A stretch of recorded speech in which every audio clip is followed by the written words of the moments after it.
Wife and me are having our first night off since the birth of our third kiddo. Polo, an old friend, invites us over to a one-night session. The GM agrees. No red flag yet.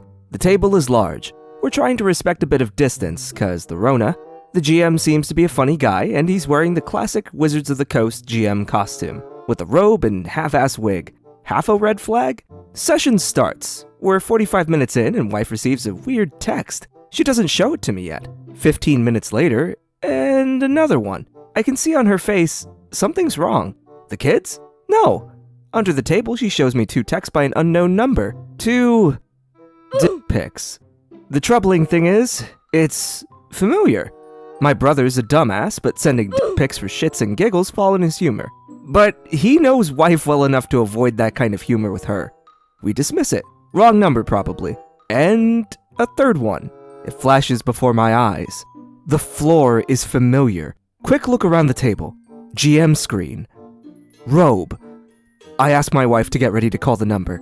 I leave the table, go to the bathroom, and when I come back, I pass behind the GM. I grab his phone and ask wife to call. Well, yep, it was that asshole all along. I didn't punch that man in the face. Wife and I promptly leave. We texted Polo the situation back home. He came back later apologetic.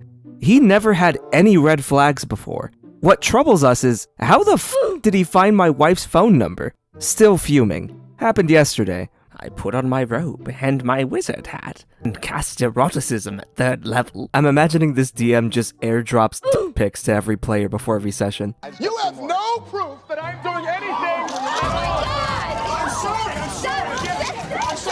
I'm sorry again. I'm sorry one more time. Oh, wait a second. You can do it, but I can't do it. My name is Jacob Crowe, and welcome to the Crow's Perch.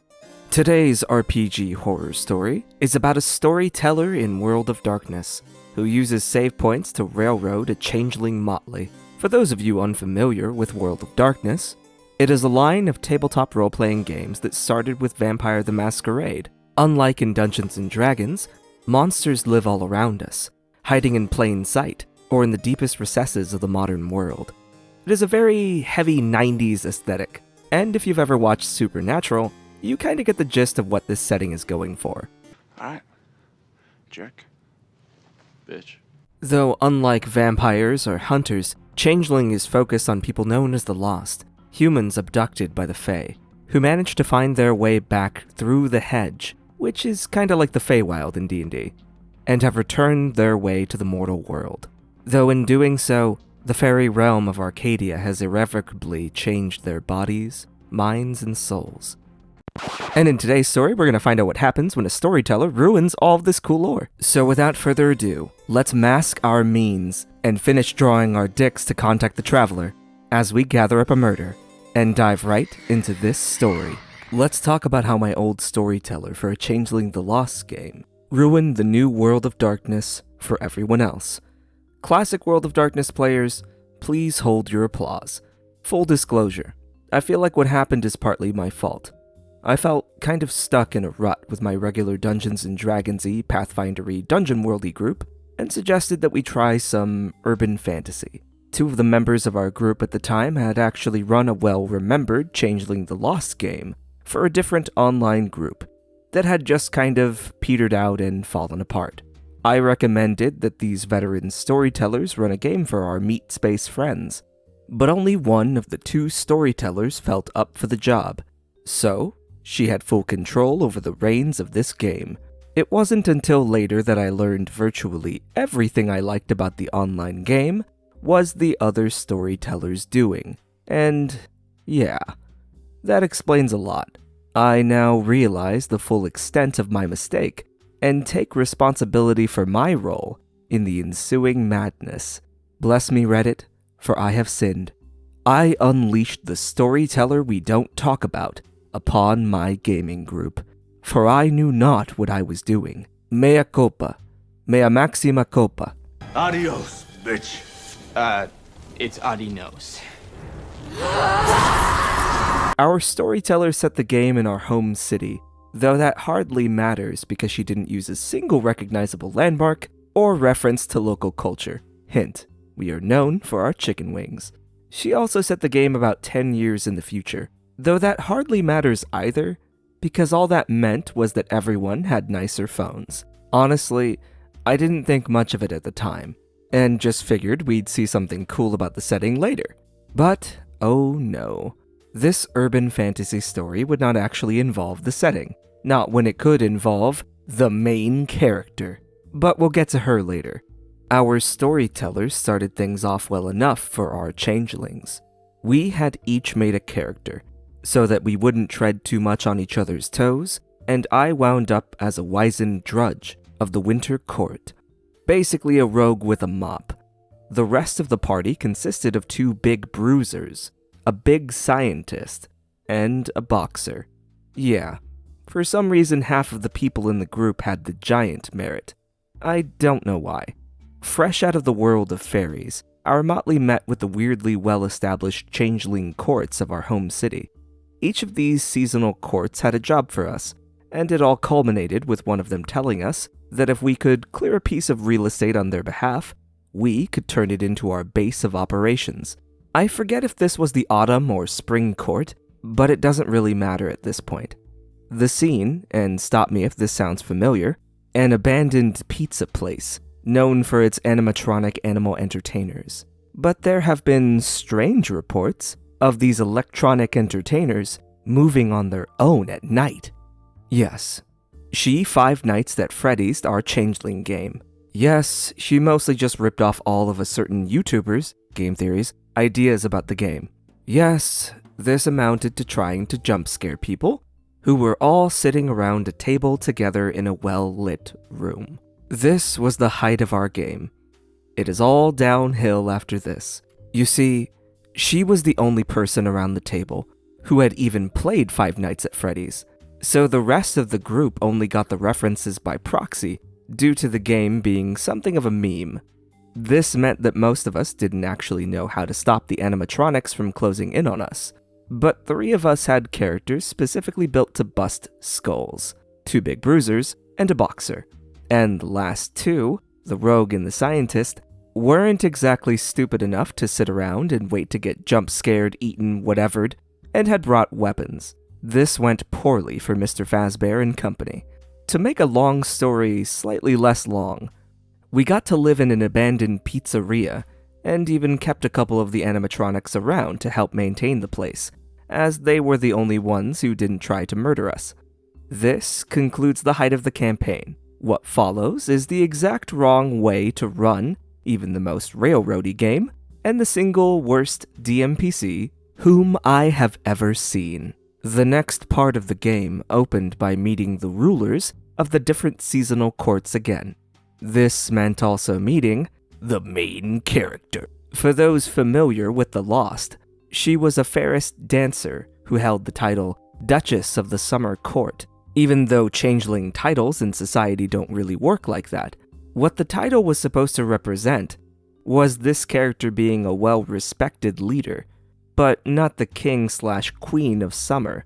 The actual king of summer was some kind of ogre smith, which should not have been possible, but that's one of those details that hardly matters in this story. Somehow the king of summer goes comatose.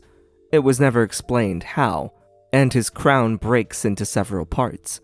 For some reason, each member of our motley got a piece of the crown, even though only 2 or 3 of us were actual summer courtiers. I was winter, summer's opposite. My guess was that this was part of the jump to a political intrigue game, instead of a slightly darker dungeon crawl. But now I think on that notion and just kind of laugh. How naive must I have been to think I had a choice in the matter when the main character was present? Another character was also given a piece of the crown of summer, and it was implied that he was the bad guy. I don't remember him doing anything terribly wrong. He was kind of a jerk, especially to the main character, but that's not really grounds for being the big bad. So the characters who hold different parts of the crown make up the Regency Council to run the summer court, and most of us immediately start throwing our support behind other characters to take full control of summer. The main character sees that we're trying to make someone the new monarch and immediately shouts us down. I think she said something like, If someone's going to throw their support behind another member, I'm taking my part and going home. And it was implied that we wouldn't have any authority if she did that. I don't fully remember, but it was something like that. From this point on, she generally just gives the party marching orders. After the Regency meeting, the main character approached the scientist, pointed at his nose and said, "Save." Then she just walked off. We all thought that was weird, but when we asked about it, she refused to answer, and we were basically told to go about our business. Little did I know that we had just been tied to the rails of a plot train, and we were either going to ride this sucker out or get pasted. Choo-choo, my dudes. Choo-choo. We did a little investigation and fought a few otherworldly things. I hit a bunch of monsters with a van. Peter Pan made a show-stopping appearance. Overall, things seemed to always lead us right back to square one. Then came the collision. I don't remember the full context here, not that it made much sense, but we had been locked out of the summer court and had to get inside. I figured that if hitting monsters with a van worked, then hitting the front door to the place would be just as effective. My character tells everyone else to bail, and he goes pedal to the metal right at the front door. And then he's sitting in the van, just as everyone else had bailed out.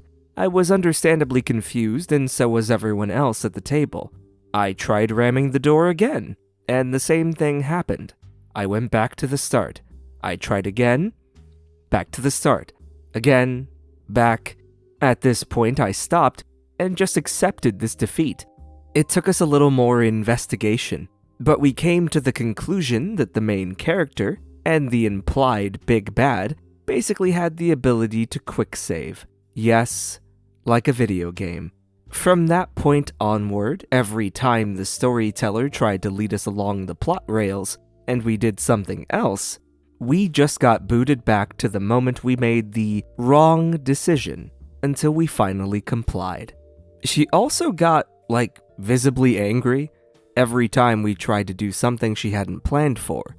Every wrong door we opened, every wrong person we befriended, every wrong decision we made got save-scummed away. It got to the point that our characters couldn't even trust their own memories anymore, because the timeline kept resetting them, sometimes without us even noticing.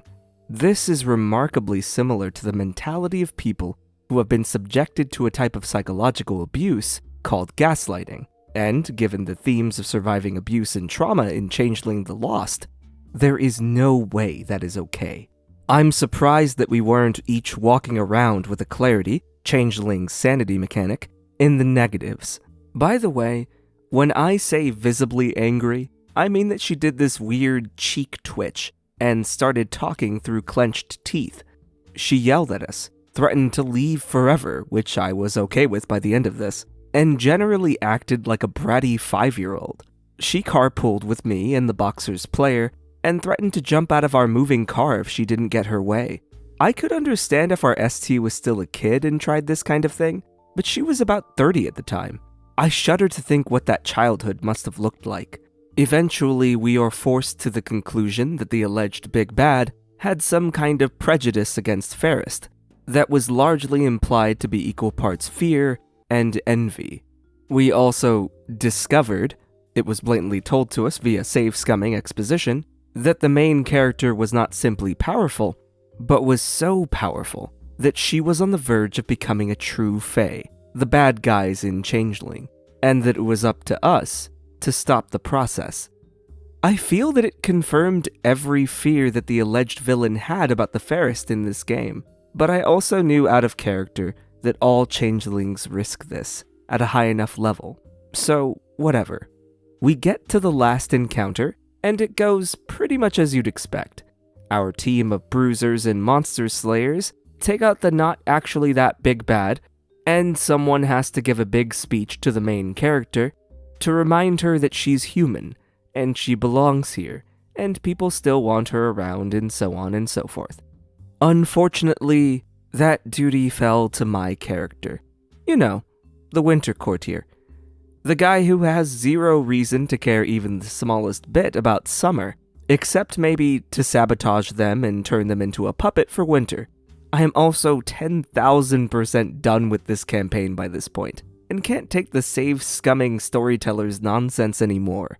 My character says something along the lines of, "You refuse to lead this court, even when your enemies are at the door. You don't do your duty as a summer courtier to defend the changelings of this city. You just sit there and mess with our timelines, our memories, and our perception even worse than the things we found in Fairy.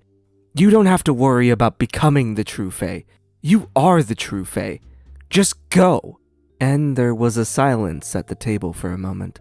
Then the storyteller described how the main character seemed to struggle and think really hard and blah blah blah. Suddenly, other members of the court shout her name, and she remembers who she is, blah blah, and she loves her friends so much, blah blah, and the darkness inside her goes away, blah, and the king of summer wakes up, blah blah. At this point, my character has already left the room, and is well on his way back to the pizzeria, so he can grab his bug-out kit and lay low for a while. Unfortunately, he met another summer courtier along the way, who had been across town, attending to some other business. He immediately hits my character in the head and starts to scold him, even though there was no way he could have even known about what had just happened 5 seconds ago. My character cuts him off, and basically tells him that as changelings, they had both had their lives stolen before, and that I wasn't about to let it happen again, just because it was the main character this time. The storyteller stormed out of the room, and that was when the campaign ended. A few weeks later, we asked her to leave the group. It's been easier to breathe ever since. Before we get to this story's afterthoughts, I'd like to thank Discord user Scott D for telling me about this story, as it is about a friend of his. This storyteller had a bunch of ideas in their head about what they wanted this campaign to be about, and took virtually no input from their players about what they wanted. References are fine, and the more obscure the better sometimes. But if the intention was to have your players reenact a popular video game, like Five Nights at Freddy's, or any other popular media, you better be damn sure at least the majority of your players know the source material, so they at least know what they're signing up for. And let's not even get started on the main character. It's bad enough when you, as the DM, elect one of your player characters to be the main character. It's even worse when it's not one of your players. There are parts of this I find interesting, and even salvageable. I like the idea of having some kind of looping set of days that reset, kind of like Groundhog Day, or The Legend of Zelda Majora's Mask, for you gamers out there.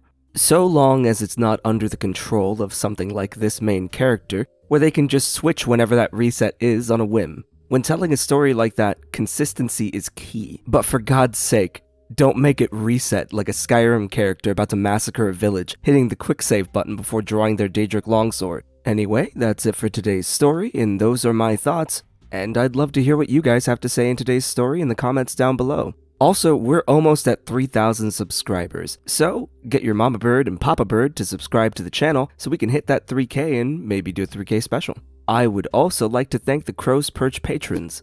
I'm real small time, you see. I'm a Birb just like Reuven Gritters and ArSyx. Now you see, when you make it up to where I am, you're one of the head honchos. You account to Quills, just like Zerofang, Sawyer Rankin, Rykis, Mexican, Kooky Spooks, Netscape Navigator, and Haley. And when you get to where I am, you become a Baron of Beaks, like Den of the Drake, Matthew MulQueeny, McYeetly, Anja, and Vincent. And allow me to introduce you to the finest of the Birb aristocracy. On the day of my daughter's wedding, Acroth came to me, and he told me, I will not just donate $5 to you, Jacob Crowe, I will give you $10. Vanishing Thoughts also had this idea, as well as our newest Duke of Feathers, Zachery Salter-Bryson. Brilliant men. I will cherish them forever, like family. Thank you for your support. And if you would like to be a Crow's Perch patron yourself, follow the link in the description down below and go right ahead and pledge your support. Patrons will also get access to our monthly patron games on our Discord. So if that's something that interests you, go ahead and check it out. With all that out of the way, I will see you next time. As the crow flies.